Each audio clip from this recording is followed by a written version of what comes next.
राम राम मंडळी. बारामती लोकसभा मतदारसंघामध्ये बंड केलेले विजय बापू शिवतारे यांनी अखेर बंड मागे घेतलं आणि विधानसभा 2024 विजयाचं गणित त्यांनी पक्क केलेलं दिसते. आता हे मी का सगळं बोलतोय मित्रांनो, विजय बापू शिवतारेंनी 2024 विधानसभा मतदारसंघामधून विजयाची गणित पक्की केली. याच्या मागचे धारणा काय किंवा गणित काय हे आपण समजून घेण्याचा थोडासा प्रयत्न करणार आहे मित्रांनो. मी कृष्ण आत्रे आणि आपण बघत आहात माझा संवाद. मित्रांनो, बारामती लोकसभेच्या निवडणुकीमध्ये विजय बापू शिवतारे यांनी बंड केलेलं होतं. मोठ्या प्रक्षोभक भाषणं किंवा वक्तव्य त्यांनी प्रसारमाध्यमामध्ये किंवा वेगवेगळ्या सभेमध्ये केलेलं आपण बघत असून, किंवा त्यांच्या कार्यकर्त्यांपुढे सुद्धा त्यांनी आपण उभं राहणार आणि पवार साहेबांना नडणार अशा बऱ्याचशा गोष्टी त्यांनी बोलून दाखवलेल्या होत्या. आपल्याला माहिती आहे, विजय बापू शिवतारे आणि अजित पवार दादा यांचं हार्डवेअर 2019च्या विधानसभेच्या निवडणुकीमध्ये अजितदादांनी मोठी घोषणा केलेली होती की शिवतारे पुरंदरमधून कसे विजय मिळवतात ते मी बघतोच आणि त्यांचा 100% पराभव करणार, अशी त्यांची मोठी घोषणा त्या काळामध्ये गाजलेली होती. आणि खरोखर शिवतारेंचा त्या पुरंदरमध्ये पराभव झाला. विधानसभेमध्ये त्यांची विकेट पडली. परंतु तेव्हापासून अजितदादा पवार आणि विजय बापू शिवतारे यांचं वैर आपण जाणता मित्रांनो. आता फक्त अजित पवार दादांनीच त्यांना पाडण्याचा प्रयत्न केला की शिवसेनेमधूनच त्यांना पाडण्याचा प्रयत्न केला, हा वेगळा विषय. त्यांनी पण अनेक वेळा बोलून दाखवले. फक्त आपल्या पक्षातून सुद्धा आपले उमेदवारीला विरोध होत होता आणि आपल्याला पराभूत करण्यासाठी शिवसेनेमध्ये वरिष्ठ नेत्यांनी कशा प्रकारे रणनीती आखली होती ही त्यांनी वेगवेगळ्या आपल्या मुलाखतीमधून सांगितलेलं आहे मित्रांनो. तर तो भाग असो, परंतु बारामती लोकसभेमध्ये अजित पवार दादांनी भाजपची हातमिळवणी करून किंवा भाजपने अजितदादांना फोडून त्यांच्याच पत्नींना तिथं उमेदवारी दिली आणि सुप्रियाताईंचा पराभव निश्चित करण्यासाठी वेगवेगळे प्रयत्न केले. त्याच्यामध्ये म्हणजे अजित बारामतीचा किल्ला जिंकायचाच किंवा शरद पवार साहेबांचा बारामतीचा बुरुज ढासळायचा, ही जी काही रणनीती भाजपाने आखली होती त्याची गणित करण्यासाठी अजित पवार दादांना फोडलं. सुप्रियाताईंचा पराभव करण्यासाठी आटोकाट प्रयत्न भाजप सध्या करत आहे. आणि या सगळ्या याच्यामध्ये शिवतारे बापूंनी वेगवेगळ्या वक्तव्यातून खोडा घातलाय ना, असं वाटत होतं की त्यांची उमेदवारी म्हणजे शिवतारेंनी जर बंड करून लोकसभेमध्ये बारामतीमध्ये फॉर्म भरला असता तर त्याचा फटका भाजपला बसला असता, शिवसेनेच्या म्हणजे महायुतीच्या उमेदवाराला बसला असता आणि त्याच्यातून सुप्रियाताईंचा विजय सुकर झाला असता. तर जे काही वक्तव्य आपण मागच्या पंधरवाड्यापासून किंवा जशी लोकसभेची घोषणा झाली, निवडणुकीची घोषणा झाली, तशी शिवतारे बापूंचे वक्तव्य आपण ऐकत असाल मित्रांनो.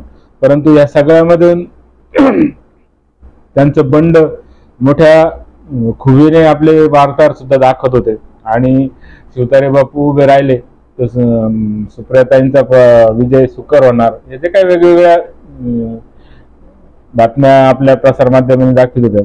परंतु त्याचबरोबर देवेंद्र फडणवीस म्हणा किंवा मुख्यमंत्री एकनाथ शिंदे म्हणा, बारामतीचा बंड थोपवण्यासाठी किंवा शिवतार्यांना शांत बसवण्यासाठी वेगवेगळे क्लुप्त्या म्हणा वेगवेगळे हे करत होते.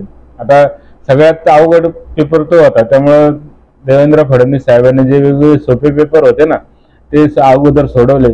म्हणजे जानकर म्हणा किंवा मेटे ताई म्हणा किंवा त्या वेगवेगळ्या ठिकाणी बंडखोरी हर्षवर्धन पाटील म्हणा, हे सगळे सोपे पेपर फडणवीस साहेबांनी सोडवले होते. तर अवघड पेपर हा शिवतारेंचा होता, कारण त्यांची वक्तव्य मोठी भडक आपण बघत होतात. कशी पवार साहेब निवडून येतात किंवा वेगवेगळे भडक वक्तव्य आपण जाणत असाल त्यांनी काय काय केलेले. या सगळ्यामध्ये सगळ्यात शेवटी हात शिवतारेंच्या बंडाला त्यांनी घातला आणि तो पण सक्सेस केला मित्रांनो. म्हणून देवाभाऊंची कमाल खरंच आहेच. परंतु शिवतारेंना चे गणित विधानसभेचे पुढचे 2024चे ते सोपे काढण्याचा प्रयत्न या सगळ्या याच्यामधून केलेला आपल्याला दिसतो मित्रांनो.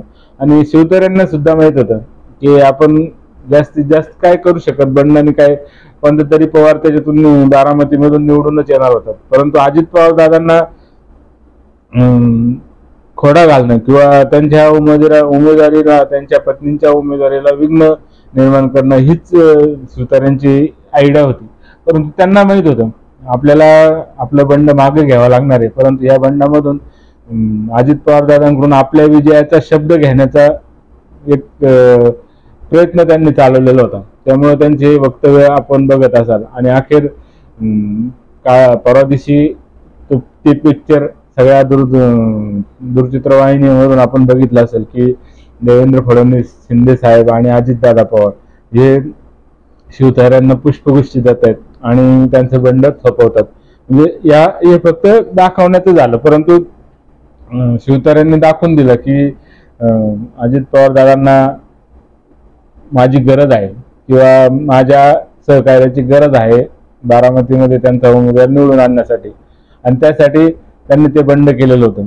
आणि ह्या बंडातूनच पुरंदरच्या 2024ची विधानसभा जी काही येणार आहे 5-6 महिन्यांनी, त्याच्यामध्ये आपल्याला मदत करण्याचा किंवा आपल्या विजयाला हातभार लावण्याचा प्रयत्न अजितदादांनी करावे असं सुद्धा त्याच्या मागची धारणा असेल. ते काय त्यांनी बोलून दाखवलं नाही, परंतु बंद दरवाजा आड अशी चर्चा झालीच असणार आहे. कारण शिवतार्यांना पाडण्यासाठी अजित पवार दादांनी मागच्या वेळेस आटोकाट प्रयत्न केलेला आपण बघितलं असेल. त्यांचे वक्तव्य पण आपल्याला आठवत असेल. परंतु पुलाखालून बरंचसं पाणी गेलेलं आहे. आणि ह्या सगळ्या लोकसभेच्या निवडणुकीमध्ये आपल्या पत्नीच्या विजयामध्ये कोणताही अडथळा उडवू नये किंवा भाजपचं जे काय 45 मिशन आहे किंवा नरेंद्र मोदींचं 400+ जागांचं स्वप्न आहे इंडियाचं, ते पूर्ण करण्यासाठी आपण प्रयत्न करावा.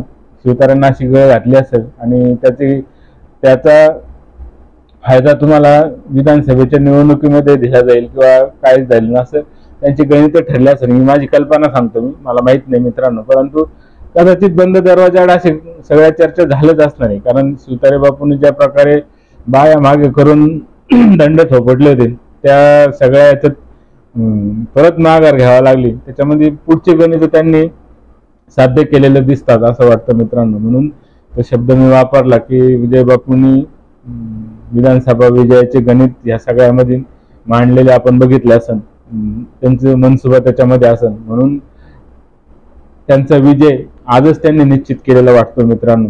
बघा आपल्याला काय वाटतं. शिवतारे बापूंच्या बंडामागे कदाचित विधानसभेच्या तिकिटाचा किंवा विजयाची सुद्धा हमी असू शकते. म्हणून ही कल्पना मला वाटली आपल्या पुढे मांडण्याचा मी प्रयत्न केला.